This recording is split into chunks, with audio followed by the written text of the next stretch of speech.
Well, good morning, everyone. And once again, welcome to another live this morning. And we'll say hello to a few friends here before we get into our question and answer Friday. And let me see who's going to be numero uno as they get their notifications today. Here we go.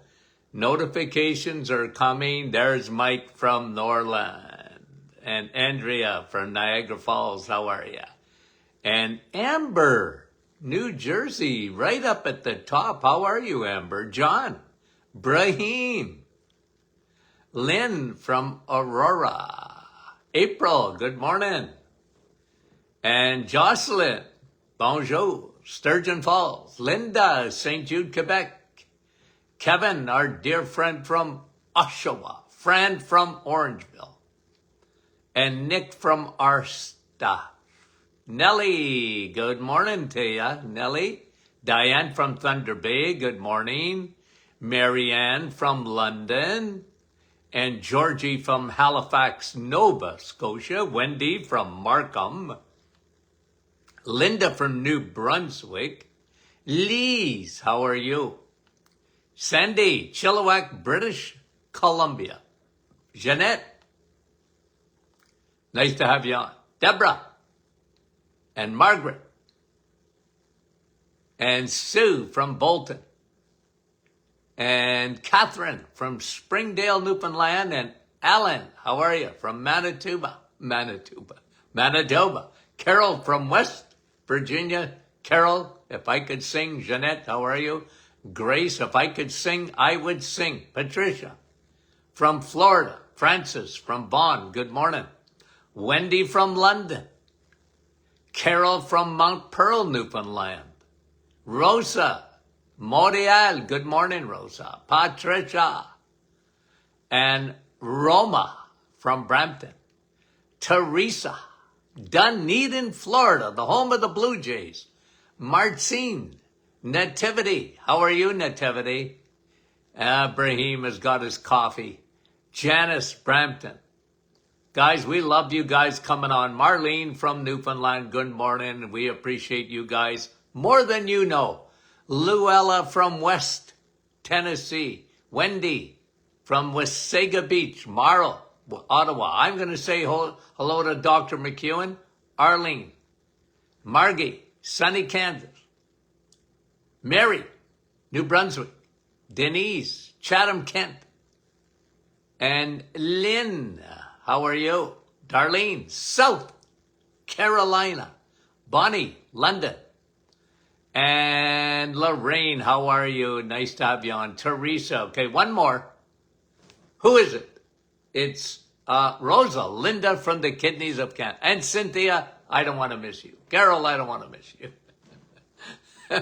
Okay, and Brandon, how are you? Okay, got to get to these questions, guys, okay? Because otherwise we'll never get done. And Anne is asking, Dr. Martin always finds studies. And can you provide some of the study pages or what he follows that I can sign up for, please?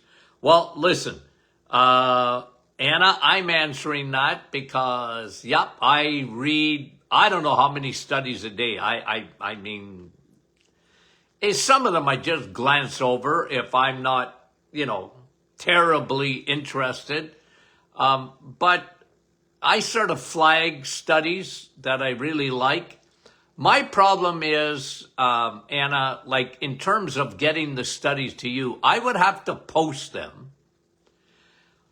And I would post them probably on our private Facebook group. So, and sometimes I do. The problem is, I'm a dinosaur. And for me to have to post all the studies that I read or I find interesting or that I talk about in our shows, that is going to require some work on. I don't have a staff around me, okay? Because a lot of podcasts, okay, they got a staff and in the studio or whatever, and they have a study and they put it up. And I don't, I'm a dinosaur. I just have a hard time.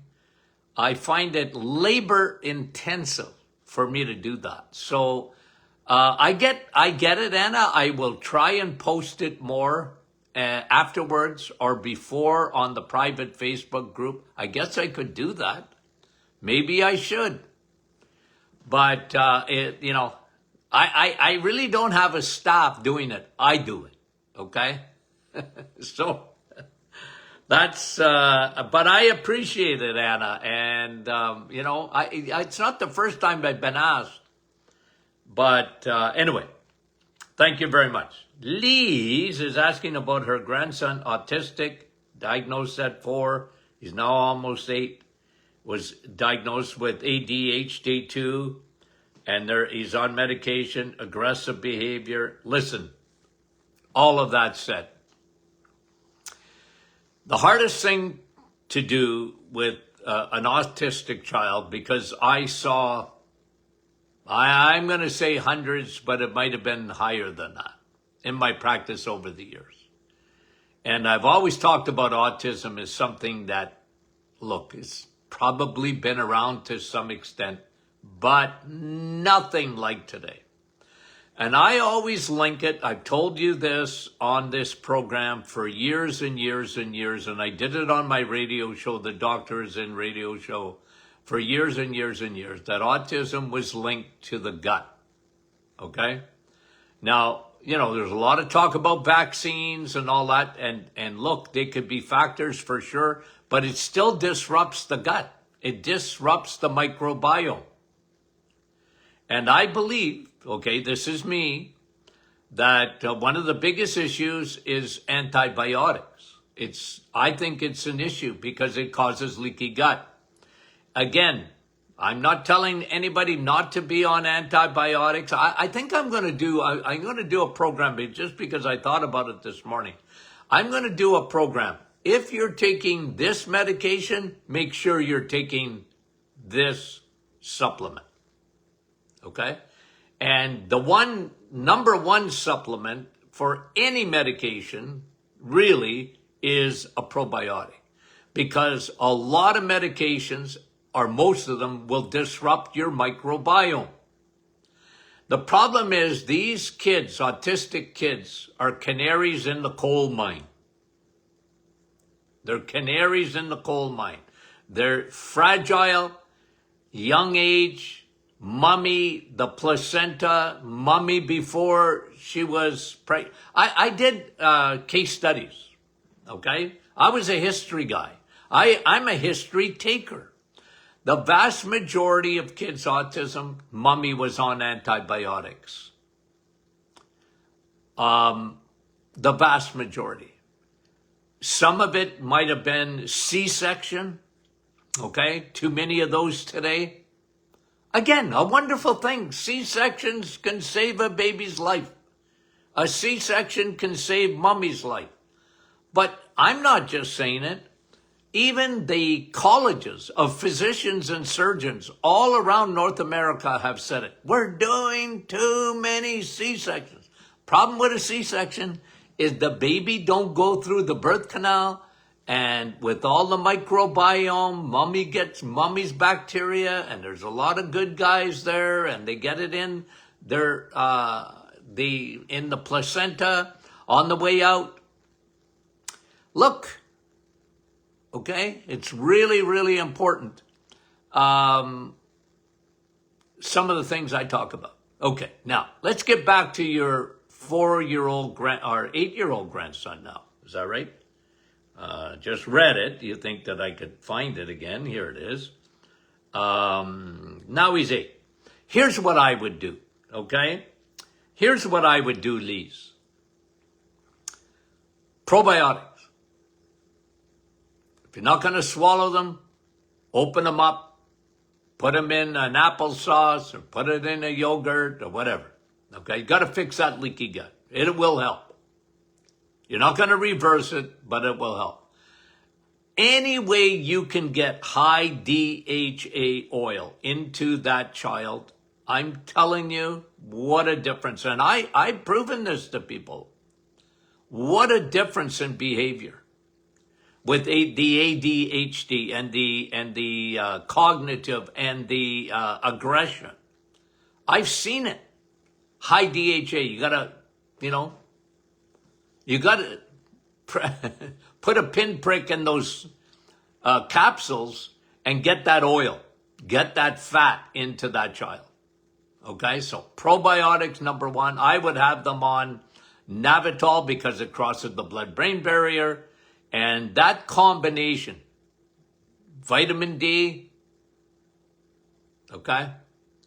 And usually they're full of toxins, their liver's full of toxins, and then they don't eat right. They usually drink the wrong stuff and that kind of thing, okay? So Lise, these are things that I would suggest. Mike, what do you recommend to reduce a painful acid reflux and indigestion for my wife that may be caused by a treatment that she's getting for a deep vein thrombosis or a possible one, right? Yeah, well, a lot of medications cause side effects and gastric acid reflux. Look, start with the basics. I'm a big guy on digestive enzymes, okay? Most people have some trouble with their digestion. Most, not all, okay? I love digestive enzymes because they're so good for you. They're pancreatic enzymes and lipase and amylase and protease and all the broad spectrum of those strains of enzymes are really good. I would do that. I would have her on aloe vera juice. I like that just to help with the burning and cool the burning. Get her off sugars. Even though the medication might have caused it, sugar is a huge, huge cause of acid reflux. And ask thousands of people who went on the reset, the 30 days without any sugars, what happened to their stomach. And the acid stays in. Look, you want acid.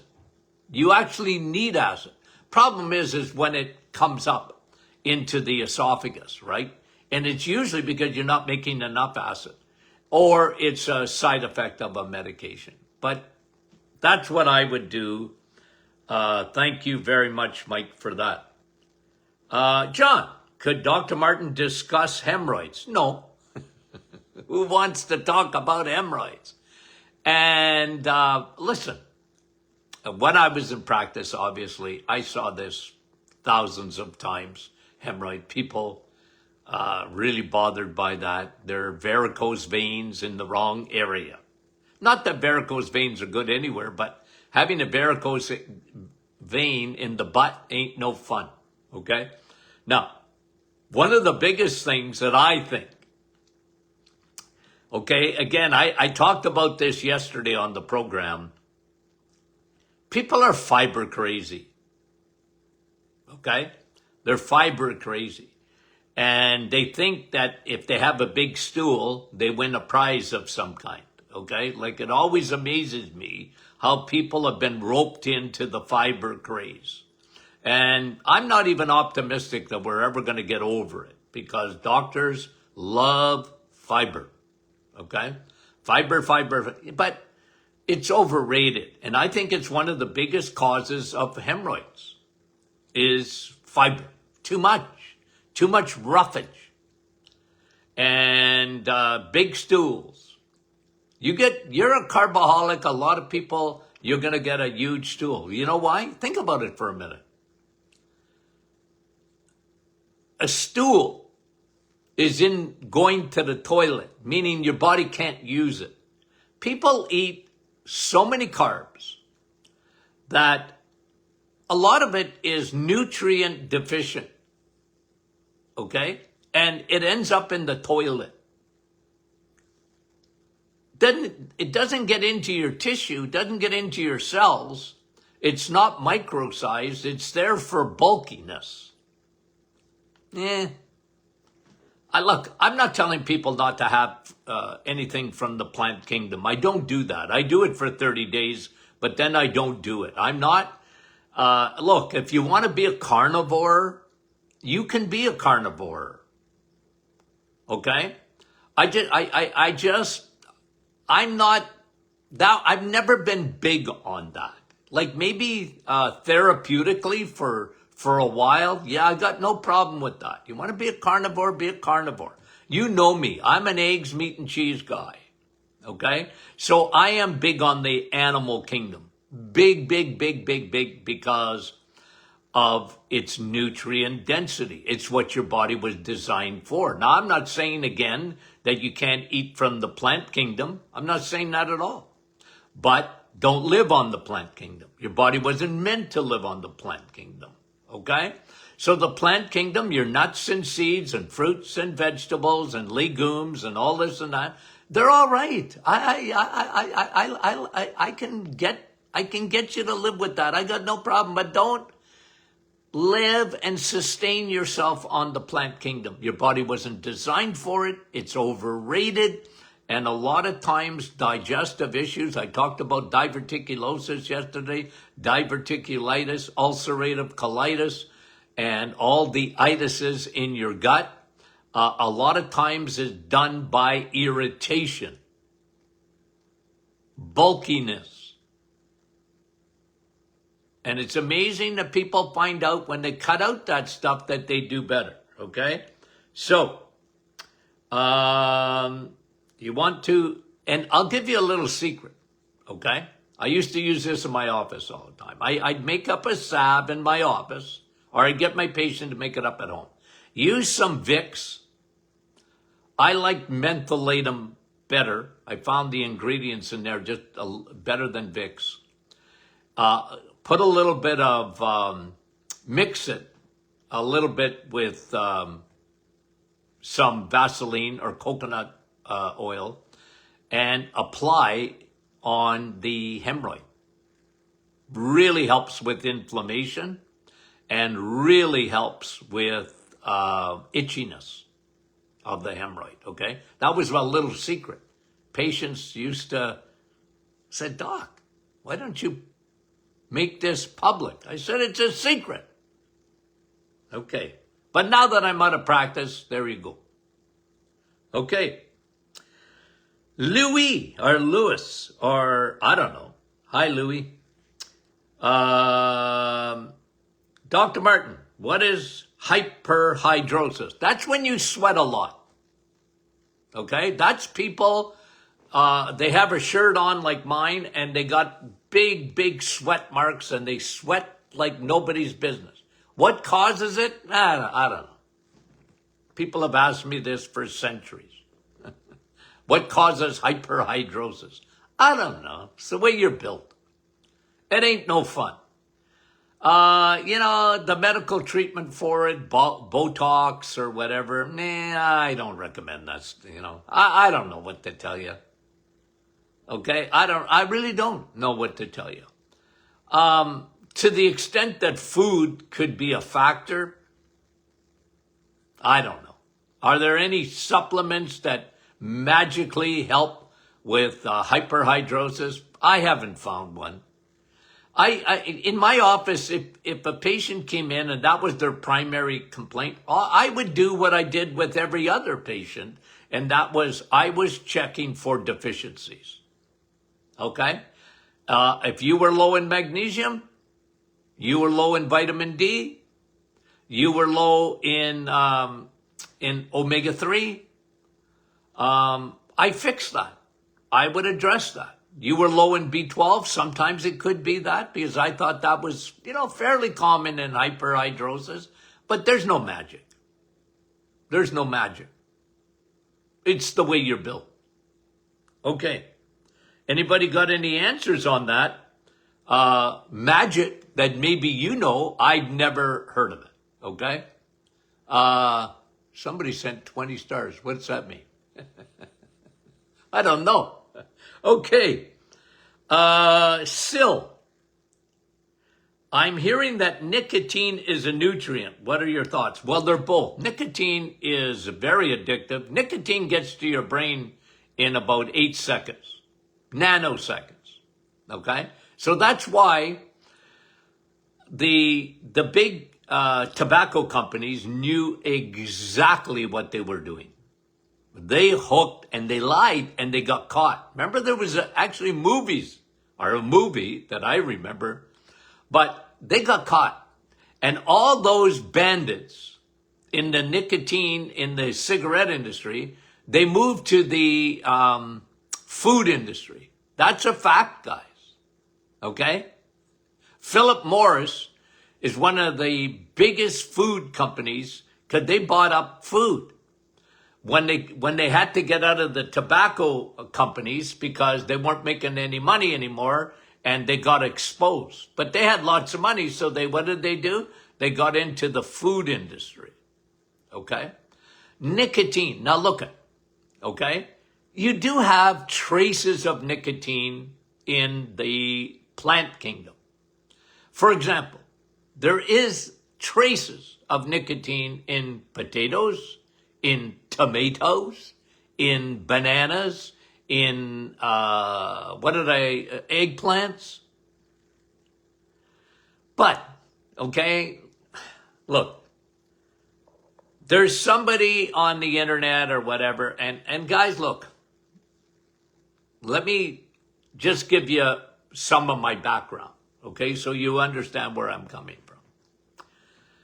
When you have a radio show for years, like I did, guys, I've been doing research for a long, long time. Of course, my specialty is food, PhD in clinical nutrition, natural medicine, and I'm a food guy.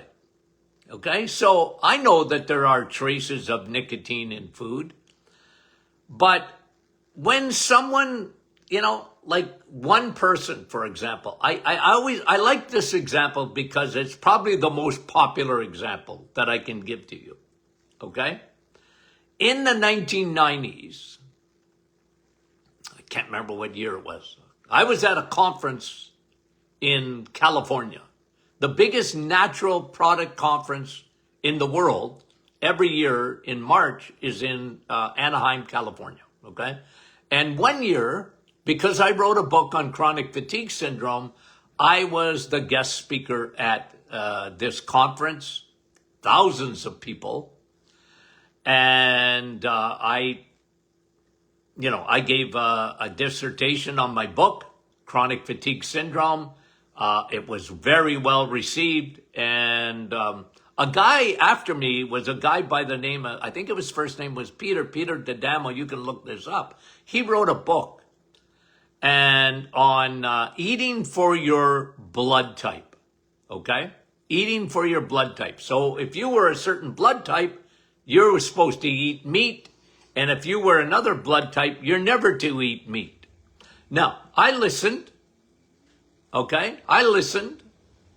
And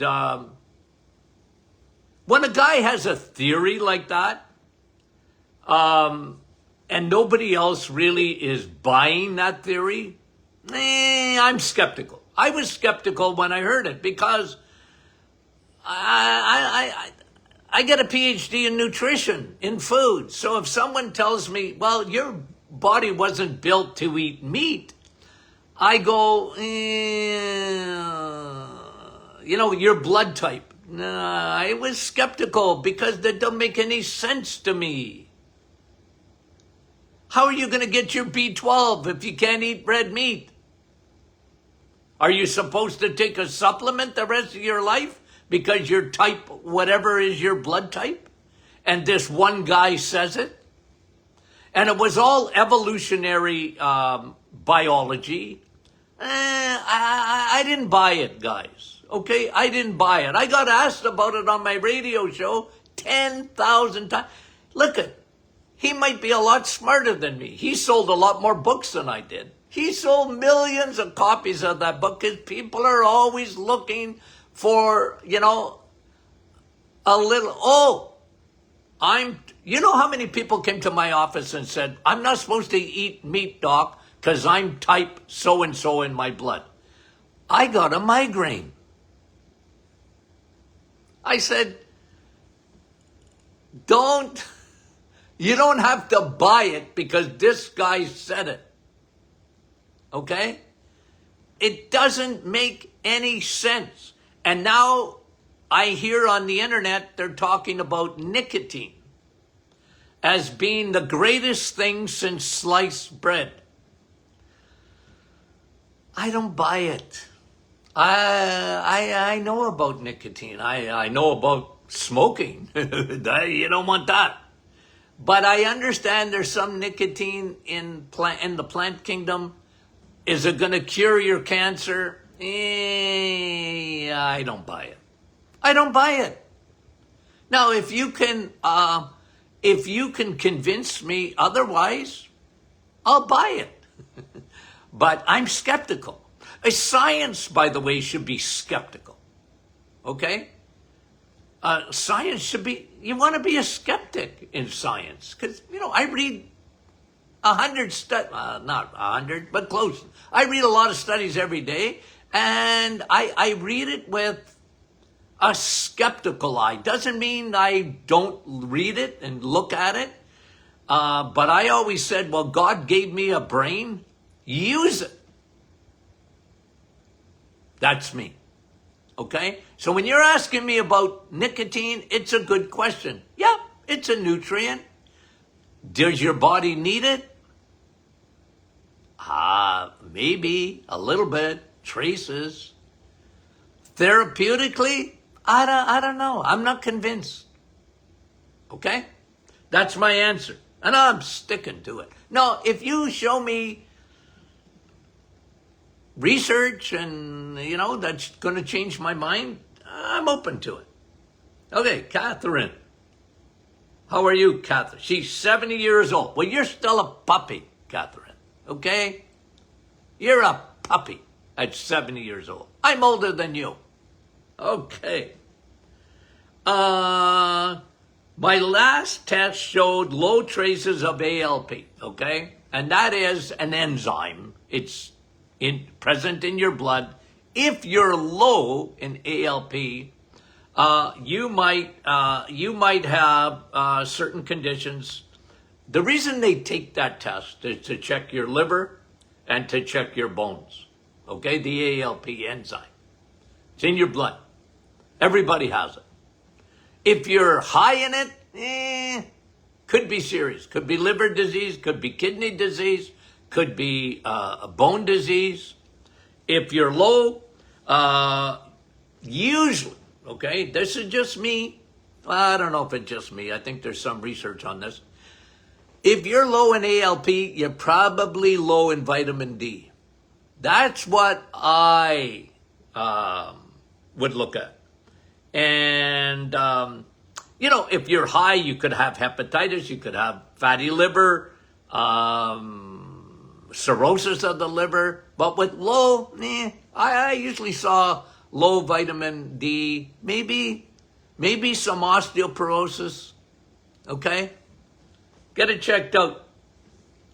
Thank you for the question. Catherine, Jenny, I take 10,000 IUs of vitamin D daily. Would you overdose on vitamin K2? Like Jenny, I don't fully understand, okay? Are you taking our vitamin D, 10,000? That means 10 drops with K2? First of all, you ain't overdosing on vitamin K2, okay? I've never read a case anywhere at any time.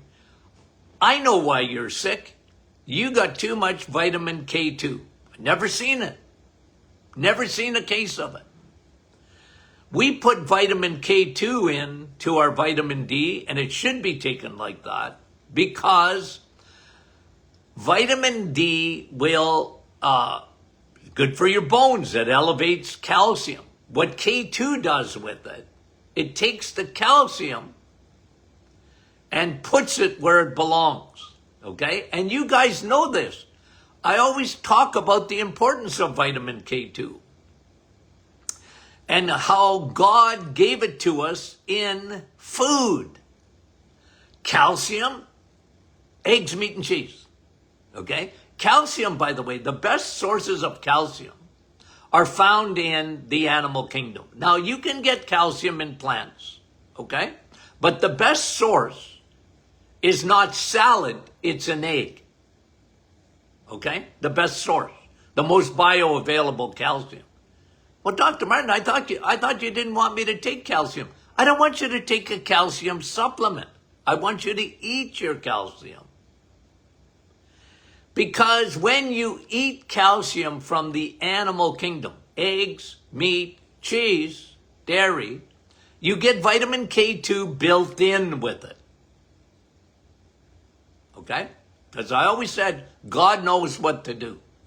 Why? Because you need calcium to end up in your bones, not in your bloodstream. Okay? And a factor in atherosclerosis. I don't like calcium as a supplement. I don't. Not without vitamin K2. And that's how you get it in nature when you eat. Okay? You ain't overdosing, Jenny, on vitamin K2. That I guarantee you. Okay? No way, Jose. Okay, thank you very much. Very good question. Denise, my A1C is 6.08, and my doctor wants me on a statin as I'm a high risk for a heart attack. Well, Denise, I think I get your question. Okay? Without a lot of other questions I would have answered if you were a patient. I don't know what the correlation is between your A1C and taking a statin drug. A statin drug, well, first of all, won't lower your A1C. The only way to lower your A1C is to eat right. If you, Denise, I can tell you without any doubt in my mind, you're a diabetic. Now, I don't know if you've been diagnosed as a diabetic, but when you got an A1C of 6.8, you're diabetic. So at the end of the day, you have an allergy to what? Carbohydrates. You and carbs don't get along, Denise, at all, at all, at all. Okay? Now, why did the doctor say you were at risk for heart attack? Okay? A1C, to some extent, he's right, or she is right about that, because if you, diabetes, for example, diabetics, have a much higher risk of heart disease than the normal population. And that's proof in the pudding that sugar and crappy carbohydrates that turn to sugar rapidly are a big problem for your heart. Right? Think about it. Diabetics used to be called, what was diabetes used to be called? Sugar diabetes. You have an allergy. Now, I'm not big on statin drugs, okay, because it's looking for love in all the wrong places. Because your doctor, and 99% of all doctors think the same way.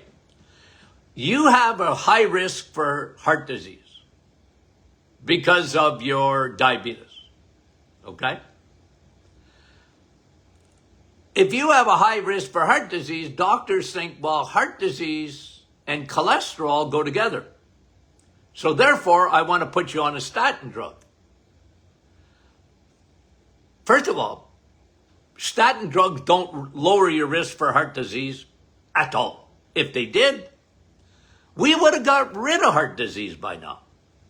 But they don't lower your risk. And we've had a lot of years to research this. Now, if you were on with us on Monday night, we did our live webinar. We answered this question right at the top of the show on cholesterol. As a matter of fact, we put out an email yesterday, or I can't remember, it was yesterday or Wednesday, on cholesterol. Get that email. Because it's looking for love in the wrong places. I understand you're at more of a risk of a heart attack. That I agree with 1,000,000%. But you better lower your sugars, my dear. And the only way you're going to do that is avoid them like the plague. 6.8 A1C, avoid like the plague. And a statin drug ain't going to protect you, in my opinion, at all from heart disease. The research is very conclusive. But I'm not telling you not to take it, because that's between you and your doctor. You need to be informed. And that's why I'm so happy you asked. I'll give you my opinion on it. Okay? Thank you very, very much, Denise. Much appreciated. Susan, can a topical antibiotic to treat a skin sore infection get into the bloodstream? 100% for sure. Anything you put on your skin is going to get into your bloodstream. Okay? Your skin is a barrier, but it's very porous. And, when you put sunscreen on, for example, yikes. Yeah. It's toxic, in my opinion. Okay? So, yep. You need to take a probiotic. If you're putting a skin antibiotic, a topical antibiotic on, you need probiotics. Big time. Thank you very much. I appreciate the question. Okay. And it could contribute to candida and leaky gut. Absolutely it can. Even topical. Gwen, my grandson had just started showing signs of Tourette.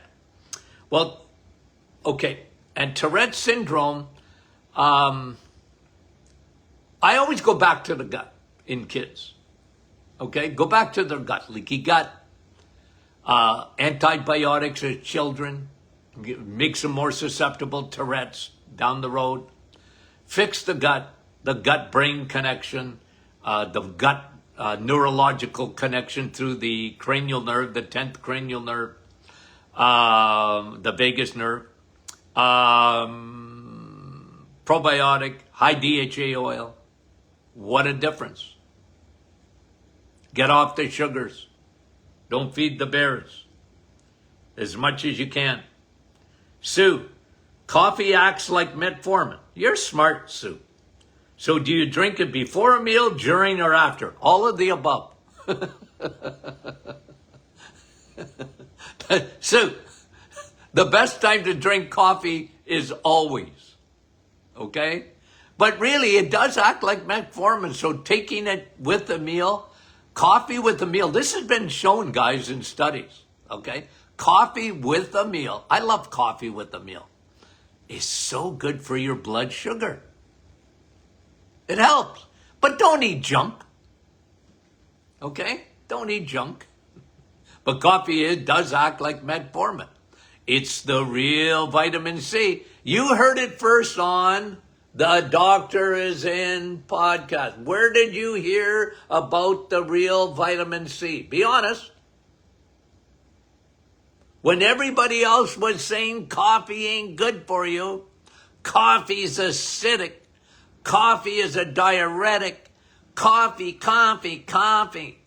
And I was saying right from the get-go, 40-something years ago, you're wrong and I'm right. Coffee is the best thing since sliced bread. It's better than sliced bread. No, but did I say it on this program? Have I been consistent?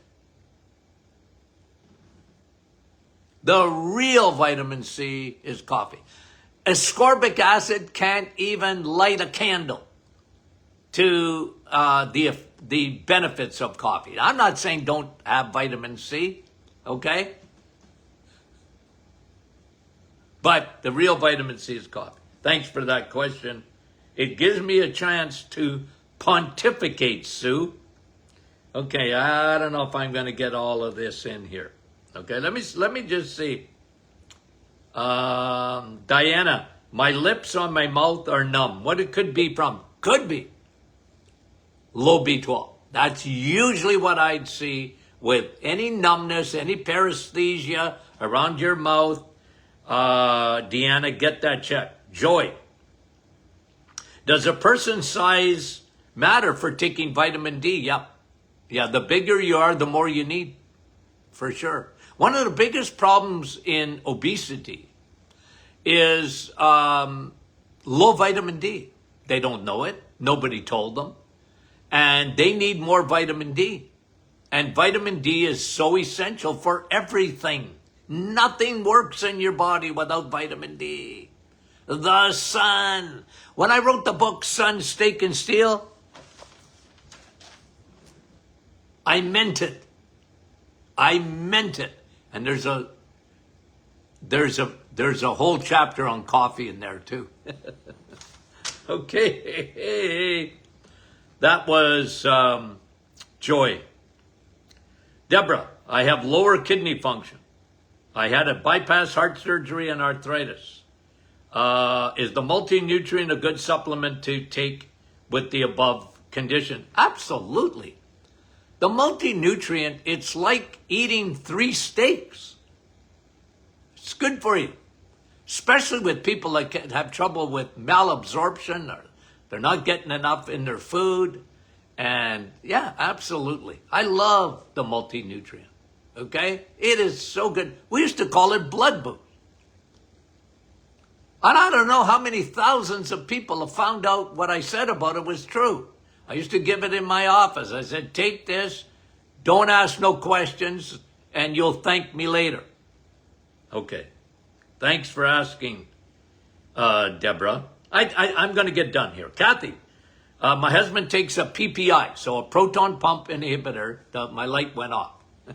The battery went out. Okay. For a hiatus hernia. You know what a hiatus hernia is, right? It's when the stomach sneaks through the diaphragm, which is a muscle just above your stomach.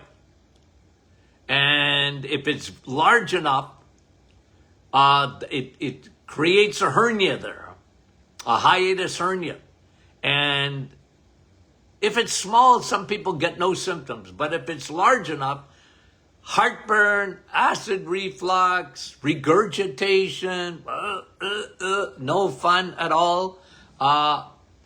Look, is there fixing it? I don't know. Okay, without surgery, I don't know. But I had a lot of patients, I would tell them, don't eat at night. Stop eating at night. Eat low carb. Take digestive enzymes. And that was it. Okay, thank you. Can it heal? I can get better. I don't know. I think I've seen a couple of reversals, but most people, if they can get it under control, are good. Some people need to have surgery on it. Okay? Caroline, my mother has dizzy spells at 86 years old that cause her to fall. That ain't no fun. And, you know, you can break a hip, and that's what usually happens in old people. They fall, they get dizzy, a lot of times because they're on so many medications. And I don't know about your mom. She was on a blood pressure medication, probably made her blood pressure go down too low, and they get dizzy, they fall. No fun at that age, okay? This is one of the reasons, Caroline, that I really like for people, even as they get older, to get stronger. Now, I know they ain't parading off to the gym usually at 86 years old, but it's amazing that even just grip strength and being able to get out of a chair and all that really helps in terms of balance and not falling. Now, there's medication, I get all that, I understand all those things, okay? But what could be causing it? Yeah, you want to get the testing done. You want to make sure there's nothing in the brain. Could be middle ear. It could be different things there. Okay, so yeah, for sure, get all the tests done. Really push the doctors to get that. Cyril, what causes nocturia? Why would you have nocturia? What's nocturia? Okay, is going, knock, night, N-O-C-T, okay? Nighttime, okay? Some animals are nocturnal. Some human beings are nocturnal. They do better at night than they do during the day. That's where you get the word nocturia, which is urea, urine, knock at night. You're up frequently peeing, okay? No fun. Could be caused by a lot of things, sleep disorders, in men, prostate enlarged, in women, bladder descending, in medications. What else? I had 8 things that I wrote down. Diabetes. You see, the body's smart. Your body knows that sugar is toxic, trying to get rid of the sugar. So it gets up at night and it's peeing out the sugar. That's why you get, in diabetes, oftentimes before their diagnosis, you get the frequent urination. Your body is so smart. It says, I got to get sugar out of my body. I'm going to pee it out. And that's why I used to like the pee test, the urine test for diabetes, way before the blood test. Because if you're peeing out sugar, you got problems, okay? Let me see. What else did I write down here? Drinking too much before bed, heart disease, diabetes, medications like a diuretic. Anyway, prostate, bladder, women. A lot of times with women, they get older, bladder starts descending. They don't have enough progesterone for that smooth muscle. And sometimes, too, the other thing that could cause it is yeast or fungal in the bladder in a woman. And the body's just trying to get rid of it. Gets you up at night, go for a pee, okay? And, hey, thanks for the question. One last one. That was Cyril. Teresa, I recently had an endoscopy, and my gastro doctor said I have an unusual flat stomach, okay? Looking inside the stomach. Like everybody wants a flat stomach. On the out, you know what I mean? You don't want a tummy that comes out, right? But you're saying like the topography, I don't know if that's the right word, the geography of your stomach has changed. The anatomy is different than a normal stomach, okay? And waiting on a biopsy, but he said atrophic gastritis. What are your thoughts? Well, maybe you're weird. I shouldn't have said that. Who was it? Teresa. I'm just teasing. You're weird. You're unusual. But at the end of the day, you got to try, again, everything I have to say about gastritis, okay? And then irritation of the gut. Do the reset. You should do it anyway, okay? Digestive enzymes, okay? And lay off the stinking sugars. Got it? Okay. Thanks, Teresa. We appreciate it. We love you guys, okay? Appreciate all the feedback. And remember now, Monday, next week, afternoon session, okay? Monday, okay? We'll remind you. Okay, love you guys. Talk to you soon.